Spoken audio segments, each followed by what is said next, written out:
Derecho a la tierra y al territorio. La tierra es la superficie terrestre de la corteza, compuesta de materia mineral y orgánica sobre la cual crecen las plantas y están destinadas a cultivo. El territorio se define como el derecho al uso de recursos naturales. Además, el Estado debe garantizar que los pueblos indígenas tengan acceso suficiente a la tierra para garantizar su subsistencia. El territorio indígena. Los territorios indígenas son las áreas poseídas en forma regular y permanente por un pueblo indígena y aquellos que, aunque no estén poseídas en dicha forma, constituyen su hábitat o el ámbito tradicional de sus actividades sagradas, espirituales, sociales, económicas y culturales. El derecho a la tierra indígena. Los pueblos indígenas proponen considerar el derecho a un territorio integral en el que se contempla autonomía política, social, económica y cultural en coordinación con el Estado. ¿Qué reconoce el derecho del territorio indígena?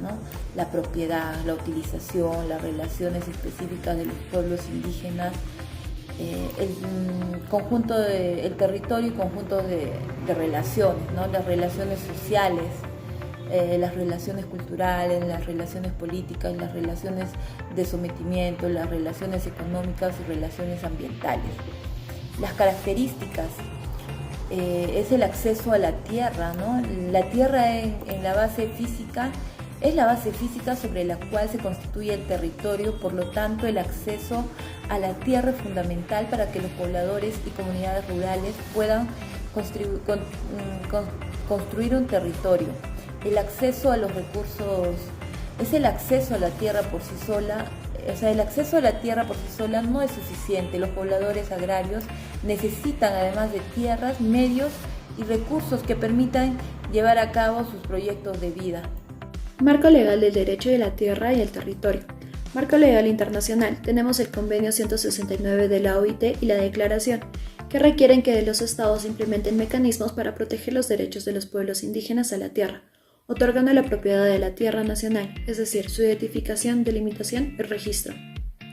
El Convenio del 169 de la OIT y la Declaración de la Convención Americana sobre Derechos Humanos dicen que es deber del Estado reconocer la propiedad y posesión de las tierras tradicionalmente habitadas por pueblos indígenas, aunque nuestras tierras o territorios no han sido registrados ni designados. La historia y la tradición siempre prevalecen. Marco legal nacional. Como instrumento nacional tenemos a la Constitución Política del Perú, que contempla disposiciones que garantizan los derechos colectivos de los pueblos indígenas. Un ejemplo es el artículo 89, donde dice que las comunidades campesinas y nativas son autónomas en el uso y la libre disposición de sus tierras, así como la propiedad de sus tierras es imprescriptible. Régimen de las tierras indígenas. La propiedad de la tierra es imprescriptible, no desaparece con el tiempo. La propiedad de las tierras se pierde en caso de abandono y esta tierra pasa a ser propiedad del Estado. La comunidad nativa goza de autonomía respecto a la libre disposición y uso de las tierras comunales. El alcance de este derecho es el suelo, el espacio aéreo que cubre el suelo, el subsuelo y hasta donde sea útil. Tipos de tierras que reconoce la propiedad de los pueblos indígenas son las tierras con aptitud para el cultivo, que las conocemos como chacras. Tierras aptas para el cultivo permanente, que sirven para el cultivo de productos grandes como arbustos o árboles frutales. Tierras aptas para el pastoreo. Pero las tierras con aptitud forestal son aquellas tierras que también conocemos como bosques. Estas no se reconocen como propiedad de los pueblos indígenas. Las autoridades involucradas en la delimitación y titulación del territorio es el gobierno regional, la Dirección Regional Agraria, el Ministerio de Agricultura, la Dirección General Forestal y de Fauna Silvestre, el Ministerio del Ambiente, SERNARP, COFOPRI. Esta solo sirve como un asesor técnico solicitud del gobierno regional hasta que éste se encuentre capacitado. De un enfoque individual a uno colectivo de un derecho de propiedad, el derecho de propiedad en el artículo 21 de la CAT se reconoce desde una perspectiva liberal individual. Existe una tradición común entre los pueblos indígenas sobre una forma común de propiedad colectiva de la tierra, en el sentido que la propiedad de la tierra no se reconoce como un individuo, sino en el grupo y su comunidad. Afortunadamente es importante enfatizar que los pueblos indígenas adecuados en sus territorios es un acto colectivo de título de propiedad. Derecho a la tierra, al territorio y a sus recursos naturales. ¿Cómo se está garantizando el derecho a la tierra y a sus recursos naturales? En la tierra ya los pueblos indígenas tienen derecho a la propiedad, a la posesión sobre sus tierras que tradicionalmente ocupan. Territorio, tienen derecho de participar en la utilización, en su administración y la conservación de sus recursos naturales que se encuentran en su territorio. Los recursos naturales, sean estos renovables o no renovables, son patrimonios de la nación y frutos y productos de sus recursos naturales que obtienen está presente en su presente ley. Bueno, ¿cuál es la diferencia entre el territorio y sus recursos naturales? Bueno, en el territorio es para hablar de un derecho de propiedad y posesión de los pueblos indígenas sobre un área determinada que es el suelo. En el territorio se refiere a un espacio más amplio y menos delimitado de una totalidad de su hábitat de las regiones y de los pueblos indígenas que ocupan y que utilizan sus tierras. También son importantes, ¿no? Que no se puede prohibir a una persona su libre determinación, su autonomía, su justicia indígena, su aprovechamiento de sus recursos, su vida espiritual, su identidad cultural, derecho a la salud.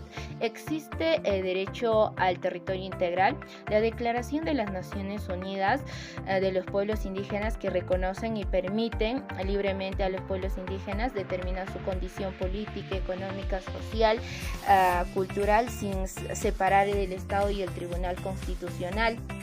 ¿Qué pasa cuando un pueblo no tiene título de propiedad? En el Perú, las comunidades indígenas se han visto la necesidad de iniciar un proceso de titulación de sus tierras debido a las grandes vulneraciones, peleas que se han dado en su territorio por parte de las empresas, y el Estado tiene ya o reconoce y protege a los pueblos indígenas su propiedad individual y su propiedad comunal.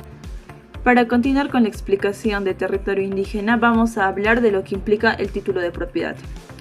En el derecho internacional, la propiedad comunal tiene el mismo valor que la propiedad privada. Sin embargo, en el Perú, la propiedad comunal no puede abarcar bosques, siendo estos recursos del Estado. Y para ser realmente útil este título de propiedad se tiene que hacer un contrato de cesiones con aptitud forestal o de conservación, que posteriormente se tiene que inscribir en registros públicos.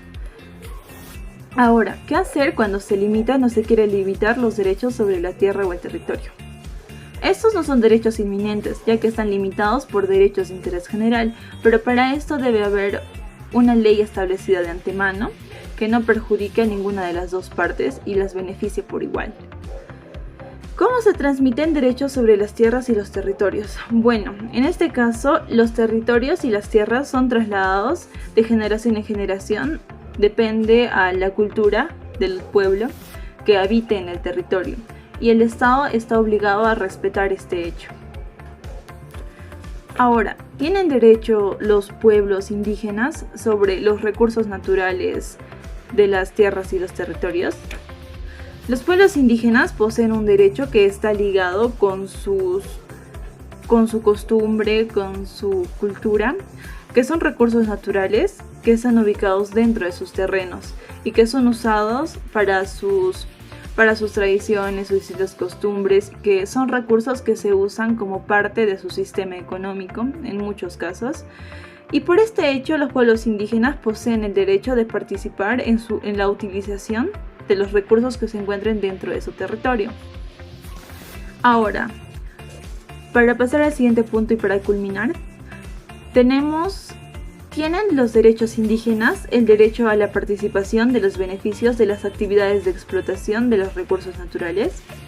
Los pueblos indígenas sí tienen derecho a poder participar equivalentemente en la ganancia de los recursos que se exploten dentro de su territorio.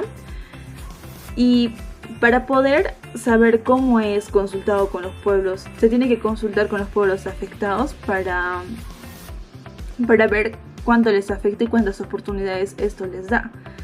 Y esas ganancias son muy diferentes, son muy aparte de la indemnización que se les da por los daños causados de la explotación de sus tierras. Muchas gracias. Bueno, ahora hablaremos sobre la ley de la consulta previa, que es la ley número 29.785, en donde inicia, o se podría decir donde toma mayor fuerza o arraigo, en el año 2006, donde se abre una mesa de diálogo entre el Estado y los pueblos indígenas, donde estos pedían que se aprobara dicho proyecto, los cuales estudiados por el Estado fueron derivadas hacia el Congreso. En el año 2011 se promulga la ley de la consulta previa y el año 2012 se promulga el reglamento de la consulta previa. ¿Cuál es el objeto de la ley? Es desarrollar un contenido de principios y un procedimiento de derecho sobre el convenio directamente relacionado a los pueblos indígenas o originarios respecto a medidas legislativas y administrativas. ¿Cuál es la finalidad de la consulta? Es alcanzar un acuerdo de consentimiento del Estado y los pueblos indígenas o originarios a través de una mesa de diálogo que esta a su vez garantice la inclusión en la toma de decisiones que el Estado puede hacer, como también la adopción de medidas donde se respeten los derechos colectivos. ¿Cuáles son los criterios de identificación? Son criterios objetivos y subjetivos, los cuales estos deben tener una descendencia directa, deben tener un estilo de vida, deben tener vínculos espirituales o históricos, como también costumbres propias, ya sean patrones culturales y un modo de vida. Y entre los criterios subjetivos nos habla de que se debe estar relacionada a la conciencia del grupo colectivo al poseer una identidad indígena o originaria, y donde se identifican como pueblos indígenas originarios, se identifican en las comunidades campesinas o nativas, en las comunidades nativas o amazónicas. ¿Y quiénes son los sujetos de derecho? El artículo 3 del inciso F del reglamento nos habla, son aquellos que tienen identidad cultural, aquellos que puedan participar en los pueblos indígenas, que hagan la consulta, elegir sus prioridades de desarrollo, conservar sus costumbres, su jurisdicción especial, como la tierra y el territorio, la salud y la educación con un enfoque intercultural, y a su vez las medidas legislativas y administrativas. En el presente artículo 3 del mismo reglamento nos habla que la medida legislativa es aquella ley es aquella norma con carácter de rango de ley, y en la medida administrativa ya también son normas reglamentarias de carácter general, los cuales son actos administrativos que pueden facultar el inicio de alguna actividad o proyecto, o como también acto administrativo que puede autorizar la administración de la suscripción de los respectivos contratos. Yo les hablaré acerca de los principios del plan de consulta, los plazos y etapas que existen en el derecho a la consulta previa. Bueno, hablaremos primero de los principios. Oportunidad. Nos dice que se realiza de forma previa la medida a ser adoptada por las entidades estatales. Interculturalidad. Se desarrolla reconociendo, respetando y adaptándose a las diferencias existentes entre la cultura. Buena fe. Las entidades estatales analizan y valoran la posición de los pueblos indígenas originarios durante el proceso de consulta. Flexibilidad. Debe desarrollarse mediante procedimientos apropiados al tipo de medida que se busca adoptar.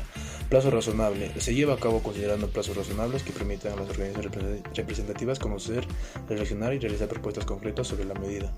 Ausencia de coacción o condicionamiento. Debe ser realizada sin coacción o condicionamiento alguno. Información oportuna. Los pueblos indígenas originarios tienen derecho a recibir por parte de las entidades estatales toda la información para así expresar su punto de vista. Bueno, acerca del plan de consulta, según el artículo 16 del reglamento, debe ser entregado por parte de las entidades promotora a las organizaciones representativas. Debe contener lo siguiente, que son la identificación de los pueblos indígenas, obligaciones, tareas y responsabilidades, plazos y tiempos para consultar, metodología del proceso y mecanismos de publicidad. Plazos y etapas del proceso de consulta previa. Etapa 1, que es la identificación de la medida. En esta etapa la entidad promotora analiza la medida. Si se encuentra que puede afectar los derechos colectivos de los pueblos indígenas, entonces tendrá que hacer un proceso de consulta previa antes de aprobarla. Etapa 2, identificación de los pueblos indígenas originarios. Tenemos que utilizar los criterios señalados en el convenio número 279 de la OIT sobre los pueblos indígenas. En esta etapa se debe verificar y señalar cuáles son los pueblos indígenas y cuáles son sus derechos que podrían verse afectados. En etapa 3, que es la publicidad, se entregan a los representantes de los pueblos indígenas originarios el plan de consulta y la propuesta de la medida que se va a consultar en un plazo de 120 días máximo. Etapa 4, que es la información. Las entidades promotoras informan a los pueblos indígenas en qué consiste la medida, cuáles son sus consecuencias, cuáles son las afectaciones e impactos de los derechos colectivos, en un plazo de 30 a 60 días. Etapa 5, que es la evaluación interna, se revisan las propuestas de la medida del Estado y analizan de qué manera puede afectar sus derechos colectivos. Si el pueblo está de acuerdo, entonces se elabora un acta de evaluación interna en un plazo de 30 días máximo. Etapa 6, diálogo, consiste en la conversación y interculturalidad entre las entidades promotoras y las representantes del pueblo indígenas. Esta conversación busca ponerse de acuerdo entre varias ideas o opiniones de acuerdo a la propuesta de la medida. El diálogo termina con acta de consulta en un plazo de 30 días. Etapa 7, decisión. En esta etapa se aprueba la medida consultada. La decisión final debe garantizar siempre los derechos colectivos de los pueblos indígenas. Muchas gracias.